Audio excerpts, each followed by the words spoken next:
Hello crafty friends, it's Jess from jesscrafts.com, and today I'm here with another 6x8 one sheet wonder. So this will show you how to cut a 6x8 piece of pattern paper to make A2 size cards with no scraps. This particular template makes 4 A2 size cards, and I have done many of these with 6x6 paper and also with different sizes of cards, as well as I've done 12x12 paper, etc. So no matter what your favorite paper is, but I'm just keep trying to add new paper sizes and new card sizes so that you can mix it all up in your crafting and get whichever works for you, or try a new size out. This 6x8 pattern paper that I'm using is the Simple Stories, I believe it's called Spooky Nights pattern paper pad, and it'll be linked in the video description. I'm finding the 6x8 paper pads to be a little bit more popular, but what I noticed with the Simple Stories is that a lot of times they have these really large pieces that have either a really large design or a really large sentiment, and they're great for framing up and making wall art if that's what you want to do. But if you're just looking to make cards, I wanted to show some ideas for what kinds of little things that I would do to get around some of those. So here, this sketch calls for 1 inch by 4 inch pieces of pattern paper, and they will go as a strip across the back. I'm going to cut those from the sides of that Happy Halloween sentiment. There's 1 inch on each side, and that's worked out pretty perfectly. It's not always going to work, and maybe some other patterns in the collection wouldn't, but if I provide a number of templates, hopefully you'll find one that is well suited to the pattern papers that you have. But this allows me to use both sides of the pattern paper without having to use that large Happy Halloween, and without having to go to a different pattern and then have this challenging pattern left for me to figure out at some other point in time. I'm going to use that cream strip. It's a little bit I'm a little bummed that it's basically doesn't have a pattern. It's basically just a piece of cream paper. But I'm also happy that I can add a little bit of extra interest to the card by not using the same pattern on both the strip across the back and the main focal panel. I am using 1/4 inch mats.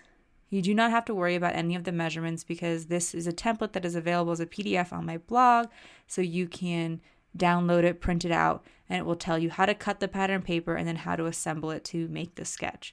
I went with black because I had some green card bases that I wanted to use, so I wanted to kind of keep it more neutral otherwise. And especially with the cream, I didn't think it went well with the white card base.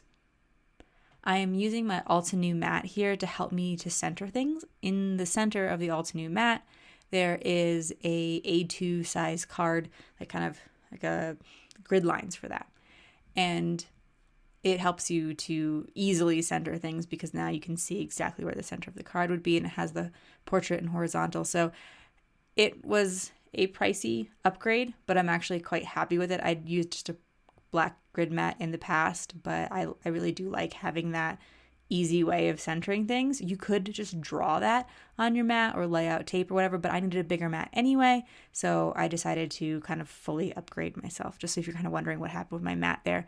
I did put a little cardstock behind the center panel so that it wouldn't bump over the center strip. Instead, it would lay nice and flat. I am using a scrapbook.com digital cut file. So I was able to go into the Brother ScanNCut software and add these images and then export it to my ScanNCut. If you don't know how to do that, I have a whole separate video on it, so I'm not going to go into it in this video, and I will just link that in the video description. But basically, it's allowing me to die cut this boo sentiment, and I will also be die cutting a bat to use, all from the same set. And it's just a cheaper way of getting different sentiments and images with SVG files, because you get a bunch of them for $3, and you couldn't even buy a boo die cut for that price.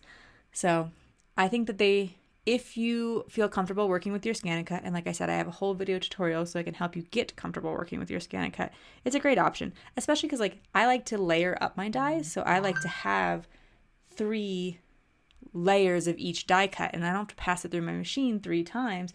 I can simply cut it out 3 of them all at once. So that's a nice advantage of the digital cut files as well. And so you'll see here I'm taking my Barely Art glue and I am gluing all 3 layers together. Then I'll place that in the center of my card. And I also decided to add a bat from that same cut file set. There's a couple different choices out there, so I know Halloween is kind of going to be basically over by the time you see this video. I'm cutting it really close with some of these, but they have some Christmas ones too and winter ones coming up. So anyway, that is it for my card today. If you like this video, please give it a thumbs up. If you're interested in more crafting tutorials, be sure to subscribe to my channel. I will leave links to all the products mentioned in the video description below, as well as 2 additional videos for you to watch here at the end. And you can also come find me on Instagram or Pinterest for additional inspiration, as those are always linked. Have an awesome day. Bye.